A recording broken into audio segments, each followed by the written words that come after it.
ओम शांति।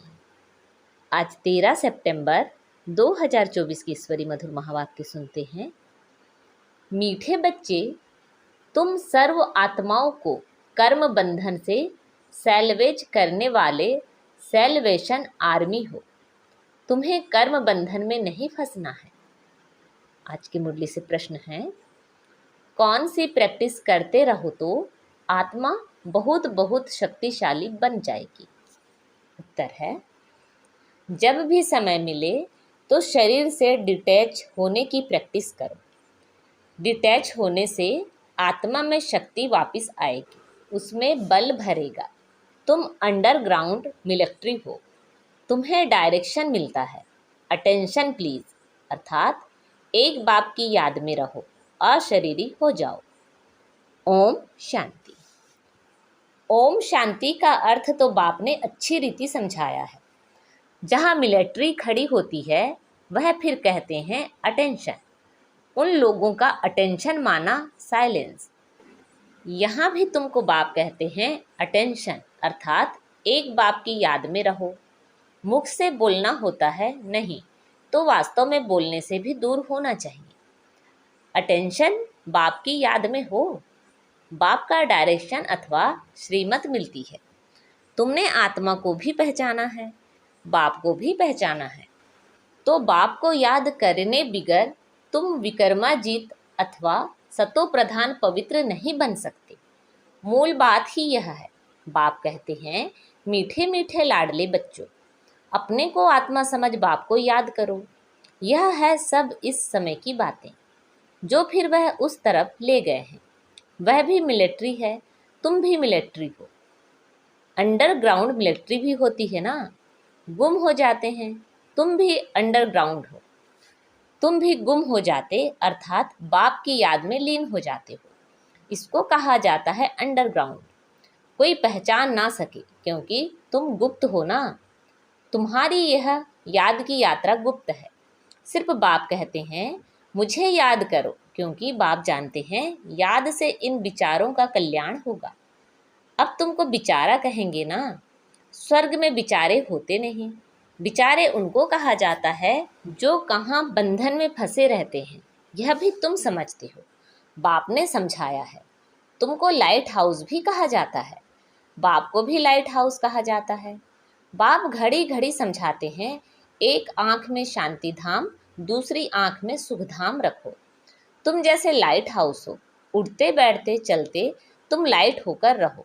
सबको सुखधाम शांति धाम का रास्ता बताते रहो। इस दुखधाम में सबकी नैया अटक पड़ी है। तब तो कहते हैं, नैया मेरी पार लगाओ हे मांझी। सबकी नैया फंसी पड़ी है, उनको सैल्वेज कौन करे। यह कोई सैल्वेशन आर्मी तो है नहीं, ऐसे ही नाम रख दिया है। वास्तव में सैल्वेशन आर्मी तो तुम हो, जो हर एक को सैल्वेज करते हो। सब 5 विकारों की जंजीरों में अटक पड़े हैं, इसलिए कहते हैं हमको लिबरेट करो, सैल्वेज करो। तो बाप कहते हैं कि इस याद की यात्रा से तुम पार हो जाएंगे। अभी तो सब फंसे हुए हैं। बाप को बागवान भी कहते हैं। इस समय की ही सभी बातें हैं। तुमको फूल बनना है, अभी तो सब काटे हैं, क्योंकि हिंसक हैं। अभी अहिंसक बनना है, पावन बनना है। जो धर्म स्थापन करने आते हैं वह तो पवित्र आत्माएं ही आती हैं, वह तो अपवित्र हो ना सकें। पहले पहले जब आते हैं तो पवित्र होने कारण उनकी आत्मा व शरीर को दुख मिल ना सके, क्योंकि उन पर कोई पाप है नहीं। हम जब पवित्र हैं तो कोई पाप नहीं होता है, तो दूसरों का भी नहीं होता है। हर एक बात पर विचार करना होता है। वहाँ से आत्माएं आती हैं धर्म स्थापन करने, जिनकी फिर डिनाइस्टी भी चलती है। सिख धर्म की भी डिनाइस्टी है। सन्यासियों की डिनाइस्टी थोड़े ही चलती है, राजाएं थोड़े ही बने हैं।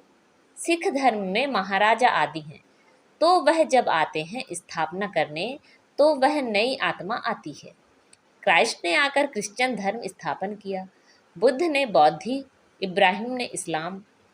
सबके नाम से राशि मिलती है, देवी देवता धर्म का नाम नहीं मिलता है।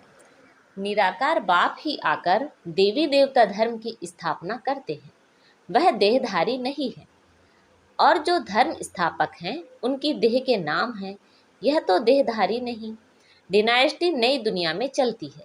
तो बाप कहते हैं, बच्चे अपने को रूहानी मिलिट्री जरूर समझो। उन मिलिट्री आदि के कमांडर आदि आते हैं, कहते हैं अटेंशन, तो झट खड़े हो जाते हैं। अब वह तो हर एक अपने अपने गुरु को याद करेंगे या शांत में रहेंगे, परंतु वह झूठी शांति हो जाती है। तुम जानते हो हम आत्मा हैं, हमारा धर्म ही शांत है, फिर याद किसको करना है? अभी तुमको ज्ञान मिलता है, ज्ञान सहित याद में रहने से पाप कटते हैं। यह ज्ञान और कोई को नहीं है। मनुष्य यह थोड़े ही समझते हैं। हम आत्मा शांत स्वरूप हैं, हमको शरीर से डिटैच हो बैठना है। यहाँ तुमको वह बल मिलता है जिससे तुम अपने को आत्मा समझ बाप की याद में बैठ सकते हो। बाप समझाते हैं कैसे अपने को आत्मा समझ डिटैच होकर बैठो। तुम जानते हो हम आत्माओं को अब वापस जाना है, हम वहाँ के रहने वाले हैं। इतने दिन घर भूल गए थे और कोई थोड़े ही समझते हैं हमको घर जाना है। पतित आत्मा तो वापस जा ना सके, ना कोई ऐसा समझाने वाला है कि किसको याद करो। बाप समझाते हैं याद एक को ही करना है, और कोई को याद करने से क्या फ़ायदा। समझो भक्ति मार्ग में शिव शिव करते रहते हैं, मालूम तो किसी को है नहीं कि इससे क्या होगा। शिव को याद करने से पाप कटेंगे, यह किसी को भी पता नहीं है। आवाज़ सुनाई देगा सो तो जरूर आवाज़ होगा ही। इन सब बातों से कोई फायदा नहीं। बाबा तो इन सब गुरुओं से अनुभवी है ना। बाबा ने कहा है ना, हे अर्जुन इन सबको छोड़ो, सतगुरु मिला तो इन सब की दरकार नहीं। सदगुरु तारता है। बाप कहते हैं मैं तुम्हें आसुरी संसार से पार ले जाता हूँ, विषय सागर से पार जाना है। यह सब बातें समझाने की हैं। माझी तो वैसे नाव चलाने वाला होता है, परंतु समझाने के लिए यह नाम पड़ गए हैं। उनको कहा जाता है प्राणेश्वर बाबा, अर्थात प्राणों का दान देने वाले बाबा। वह अमर बना देते हैं। प्राण आत्मा को कहा जाता है। आत्मा निकल जाती है तो कहते हैं प्राण निकल गए, फिर शरीर को रखने भी नहीं देते हैं। आत्मा है तो शरीर भी तंदुरुस्त है। आत्मा बिगड़ तो शरीर में ही बास हो जाती है, फिर उनको रख करके क्या करेंगे। जानवर भी ऐसा नहीं करेंगे। सिर्फ एक बंदर है, उनका बच्चा मर जाता है, बास होती है, तो भी उस मुर्दे को छोड़ेंगे नहीं, लटकाए रहेंगे। वह तो जानवर है, तुम तो मनुष्य हो ना। शरीर छोड़ा तो कहेंगे जल्दी उनको बाहर निकालो। मनुष्य कहेंगे स्वर्ग पधारा।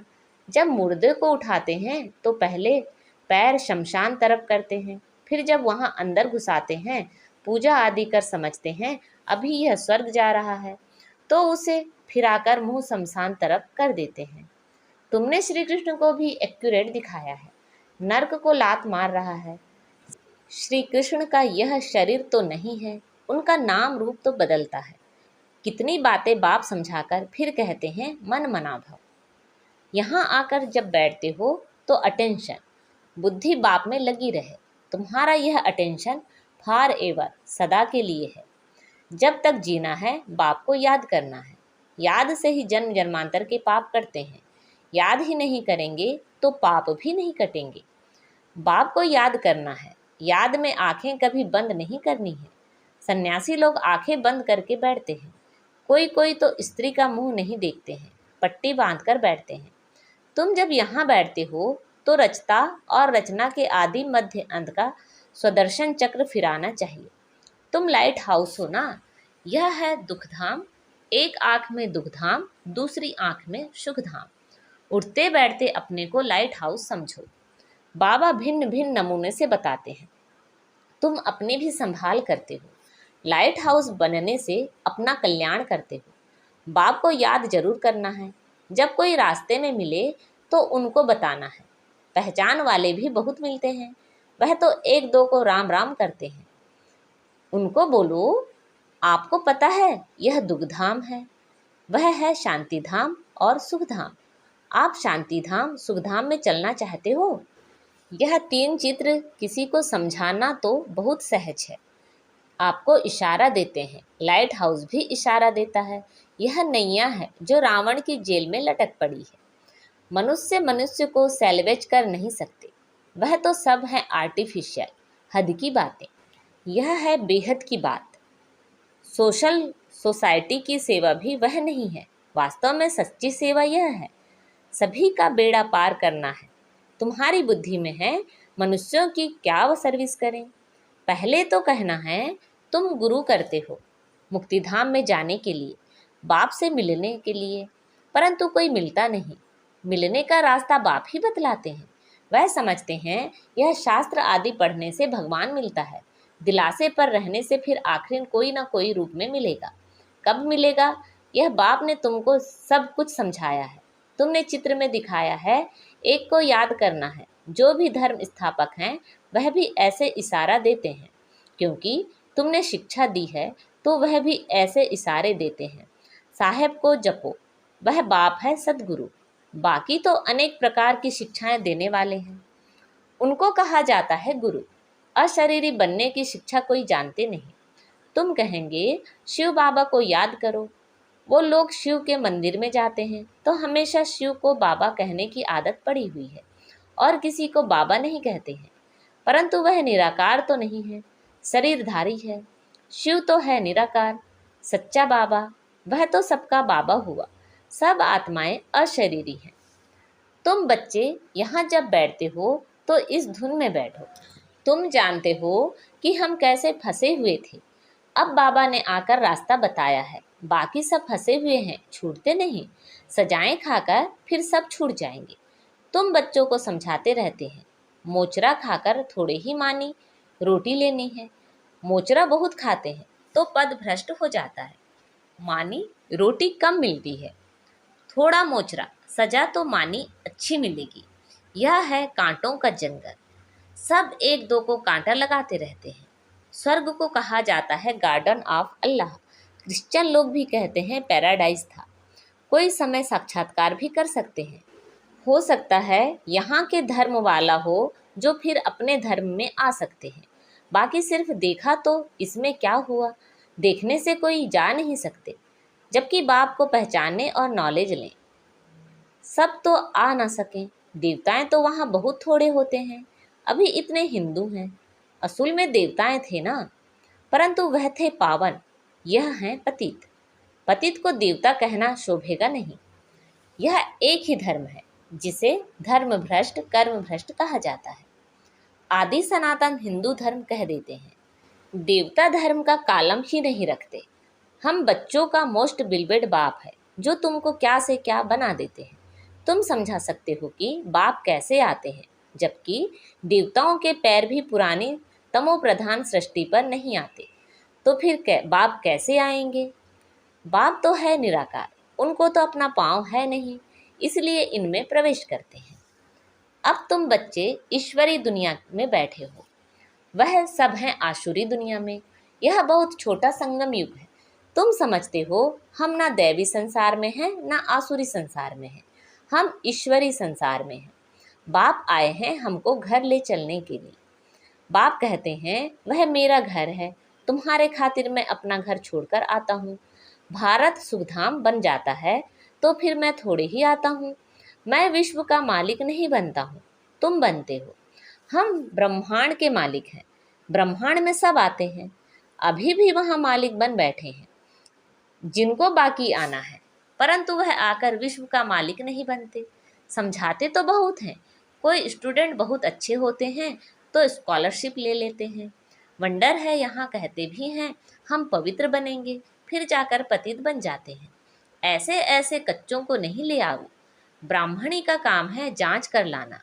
तुम जानते हो कि आत्मा ही शरीर धारण कर पाठ बजाती है, उनको अविनाशी पाठ मिला हुआ है।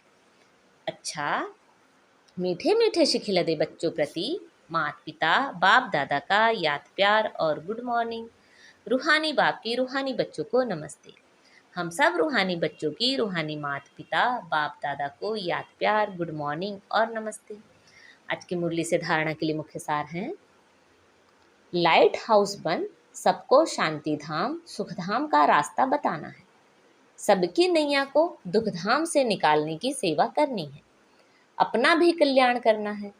अपने शांत स्वरूप स्थिति में स्थित हो शरीर से डिटैच होने का अभ्यास करना है। याद में आंखें खोलकर बैठना है। बुद्धि से रचता और रचना का सिमरण करना है। आज बाबा ने हमें वरदान दिया है, अपने संकल्पों को शुद्ध ज्ञान स्वरूप और शक्ति स्वरूप बनाने वाले संपूर्ण पवित्र भाव। अपने संकल्पों को शुद्ध ज्ञान स्वरूप और शक्ति स्वरूप बनाने वाले संपूर्ण पवित्र भाव। बाप समान बनने के लिए पवित्रता का फाउंडेशन पक्का करो। फाउंडेशन में ब्रह्मचर्य व्रत धारण करना ये तो कॉमन बात है, सिर्फ इसमें खुश नहीं हो जाओ। दृष्टि वृत्ति की पवित्रता को और भी अंडरलाइन करो। साथ साथ अपने संकल्पों को शुद्ध ज्ञान स्वरूप शक्ति स्वरूप बनाओ। संकल्प में अभी बहुत कमजोरी है, इस कमजोरी को भी समाप्त करो, तब कहेंगे संपूर्ण पवित्र आत्मा। आज का स्लोगन है, दृष्टि में सबके प्रति रहम और शुभ भावना हो तो अभिमान व अपमान का अंश भी नहीं आ सकता। दृष्टि में सबके प्रति रहम और शुभ भावना हो तो अभिमान व अपमान का अंश भी नहीं आ सकता। अच्छा, ओम शांति।